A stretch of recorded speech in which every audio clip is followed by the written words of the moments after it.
Good evening and welcome back. So Blackburn with Darwin is to bring in new measures against the coup. And of course this hits more home to me because it's very local to where I'm living at the moment and will of course interfere with my job as well. So essentially, as we've seen around the United Kingdom, we've had a few different hotspots essentially that different areas have been hit harder, and for the most part the main ones have been densely populated areas, like London, for example. You go, okay, well, yes, of course, they've been hit harder because that's the capital city and they're densely populated, in which case, yes, of course, they are going to have the highest number of cases. You've got that the population density, so people are brushing up against each other, they're passing it along. But then you got Leicester, which has gone into a new lockdown, and they don't have the same problem, and they mentioned some other places in a moment, but they're focusing on Blackburn with Darwin, also just known as Blackburn, that is now introducing new measures because of their spike in cases. And of course, it's not as if they're a very densely populated area, so it seems as if there is something more to it than just dense populations. And you could say, well, it's a cultural difference, as we will get onto as well. But then you would expect it to be hit harder in Birmingham, for example, particularly on Dudley Street, if you want to look into that and want to look at no-go zones. However, of course, that hasn't happened, in which case you might say, well, it's kind of a mix between the two. It's a densely populated area of non-English people, particularly from a more third-world origin, and bringing their cultural practices with them, but integrated sufficiently in order to trust doctors and get tested, which seems to be the best bet so far. It's essentially saying that you're densely populated, you've got cultural practices of not being hygienic, and interacting very closely with other people who have compromised immune systems, but are integrated enough into Britain in order to then get the testing. That, as far as I can see, I haven't heard it bandied about much, but that's my hypothesis of why we're seeing the hotspots as they are. So, of course, I'm sure you're more interested in what does it mean, and could this be coming to a town near you? Well, for the next month, people living within the Lancashire Authority must observe the rules in a bid to avoid a Leicester-style local lockdown. The new measures include tighter limits on visitors from another household, and officials have called on people to bump elbows in place of handshakes and hugs. Mass testing began at the weekend after 61 new cases sprang up within a week. So, it is... it's similar to what we've seen in Australia recently, really in Melbourne. But their targeted lockdowns in the UK are actually not too dissimilar from what they're trying to do countrywide. That the targeted lockdown of Leicester, for example, sure, they're believing that borders actually have a purpose, but other than that, they're not really more restrictive than the rest of the country. That's it. Given that from the 24th of July at least, so 10 days and counting now, which I still hope means that they're putting in enough time so that they can see people don't want it done and don't go ahead with it. But for the time being, we'll all have to wear face masks within shops. And I'm sure there'll be enough people who don't want to go along with it, will protest by non-compliance. And if there are enough of us, then they're not going to try fining everybody because they won't be able to fill the court. And what happens at that point if you say, well, no, I'm not going to pay it. So basically, I'm not going to wear a mask. So, but you've been fined, now you've got to pay £100. Well, I'm not going to. Well, then you've got a court date. So, right, I'm not wearing a mask to the court. So, well, then what? Are you going to be held in contempt? And is this going to happen every single time? In which case, you're going to be imprisoning people for not wearing a mask. You're going to be forcing them into close proximity. You're going to be removing their freedom because they wouldn't cover their face. Where is the logical endpoint of this? And then is it going to be that you've got a criminal record because you wouldn't cover your face? I mean, I know that there have been jokes bandied about before about the sex-negative feminists saying that, oh, well, they love the burqa and the niqab, that people, women in particular, would have to be fully covered, in video games in particular, but actually spreading out into real life. Is that the way that we're going? Almost ironically, in a way, that the conservatives seem to be picking up the mantle of saying, well, we're freedom-loving, and therefore the idea is you can do whatever you want, and yet now they're going to be more conservative in the traditional sense in that you've got to be fully covered up. But, of course, this is the conservatives going along with it reluctantly, and it is what the left want to do, and that isn't very conservative in a traditional sense. So this is all very upside down, and nobody's really sure where they stand, except, hey, it's a power grab, it's a quick way to get power, so that's where we're going to go down. With that in mind, they say the lockdown is a real possibility, so residents are being told to wear cloth face coverings in all enclosed public spaces, including workplaces, libraries, museums, health centres, and hair and beauty salons. Good luck getting a shave. Just don't breathe, it'll be fine. But really, obviously then they can't have their restaurants and cafes open either.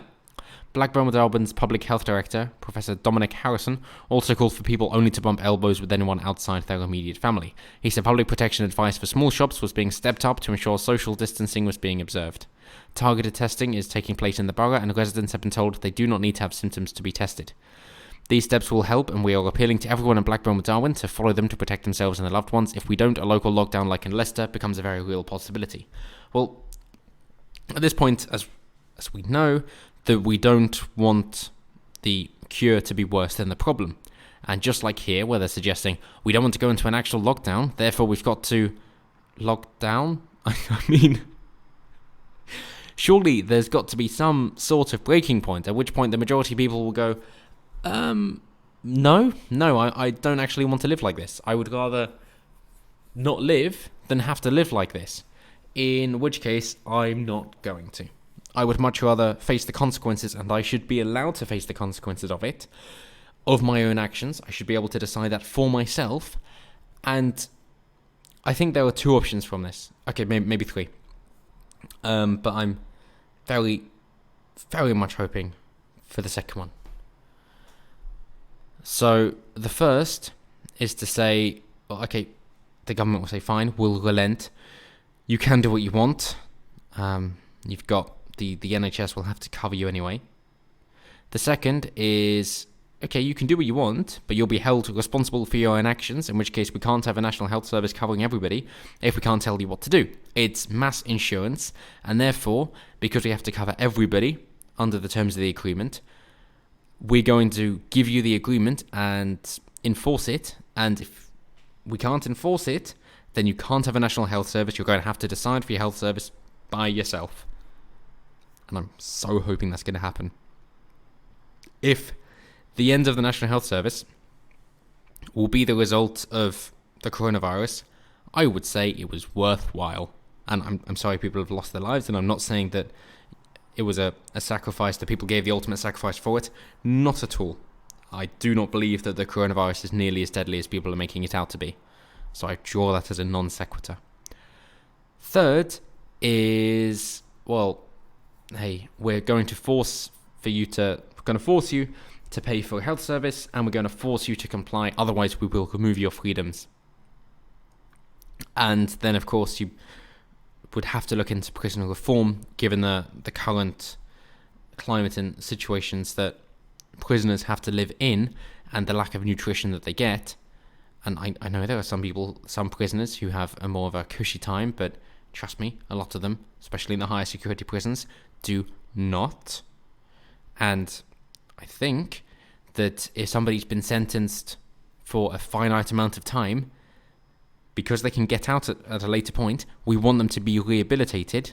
I understand the retribution argument, but the idea is to say enough time has passed for you to have gotten over that stage in life, and we've had enough time in order to rehabilitate you so that you can be a functioning, contributing member of society. That is the idea of prison. But I don't think that's what they're going to be looking at. So I greatly hope it's the second option. And we say, well, then the NHS is not functioning. Because if you get rid of the NHS, that means you have to decide to opt in for your insurer. And by all means, there could be a very popular large one. If you privatise the NHS, for example, and say we're still doing it by name, obviously we don't have tax contributions, but if you want to be a part of it, we can save money through a whole load of ways of changing how the NHS is structured. Therefore, the national insurance tax that you're paying at the moment will be the same as the insurance coverage from you. So basically, you don't have to look at your own insurance. You just opt in with us. We'll take care of it. And you've got better coverage than you did before. Which, of course, means anybody from outside the UK would have to enroll in that and pay their contributions or not receive it. And yes, of course, you will have charities that pick up the slack, as always happens. Always. The Meals on Wheels in America, I think, was a fine example. That Trump cut the federal contribution, and that made headlines. The federal contribution was only about 5% of their proceeds, and in response, they tripled the amount that they received because of donations. So, yes, if people get to choose where their money goes, they tend to give more. Funny that. If you had a choice of healthcare, would you rather pay a small amount to have hour-long waiting rooms and years-long waiting queues, or would you rather pay a bit more in order to be seen when you needed to be seen? Especially when it comes to your family and children. I think you'd be happy paying a bit more. Oh, it means I can't have so many coffees or so many pints of beer. So, well, or I have to work a couple of hours more per week. So, yeah, but that means that your family's taken care of. I'm up for that. And then, of course, if you're not taking intoxicating substances, or, that means I've got to quit smoking. So, oh, well, that sounds like a good deal to me. You're making a sacrifice, at least in the short term, of foregoing your immediate pleasure, but knowing that you're able to take care of your family by choice. I think that is a worthy change to make. That I can either poison myself and feel good in the moment, or I can sacrifice that, and I know it is going to be incredibly difficult for the first couple of weeks. Incredibly difficult. And every now and then, I'll want to relapse, and I understand that. But on the flip side, I get to choose to protect my family. That's what I'm going to do. That's what I'm going to do. And honestly, that is the amount of money we're looking at. So,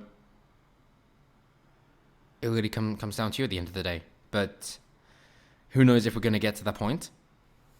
Let's really hope it does, because just to really drive home the point, they say, he said it again, the health worker, Professor Harrison, he said there'll also be targeted work after a rise in infections within the South Asian community. Get to be more specific, because they will be. In particular, cluster infections among families living in small terraced houses.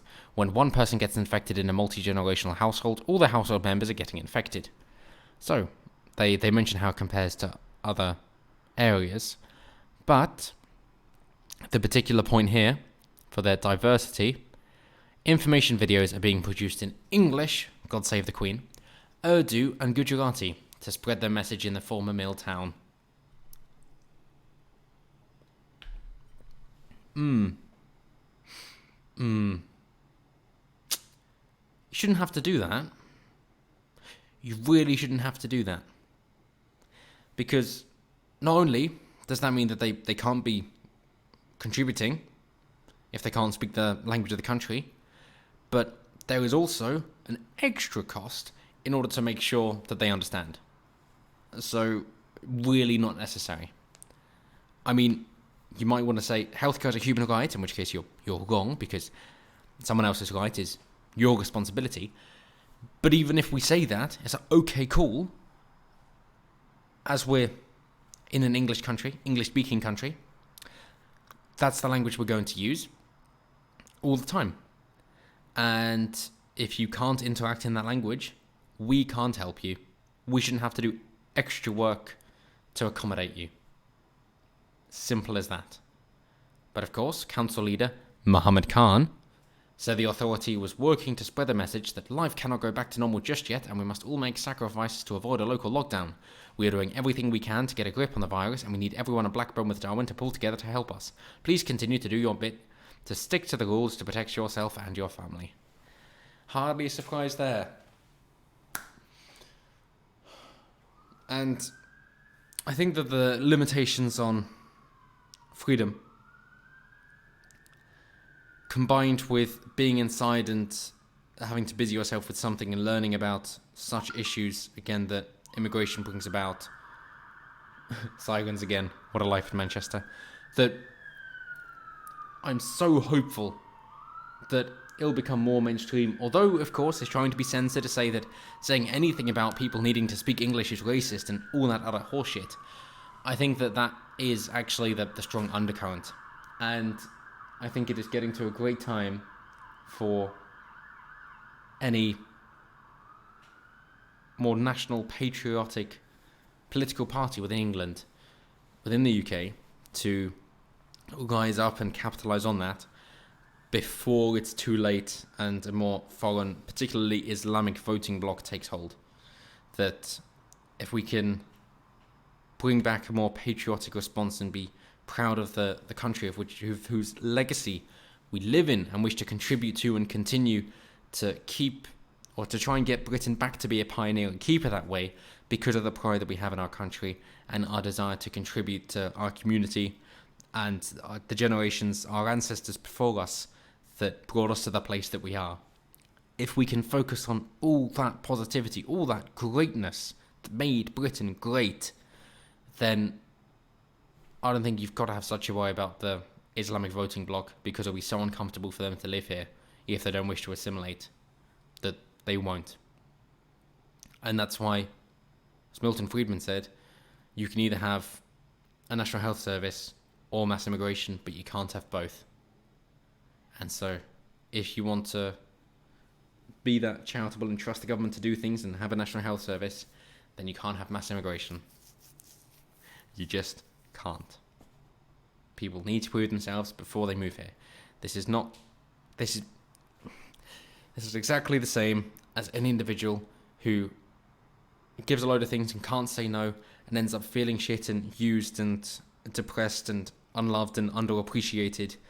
Exactly the same as we see here. You do have to have boundaries, you do have to say no, and you've got to be proud of yourself, and in this case, your country, to say, no, not just anyone can come here, you've actually got to prove yourself.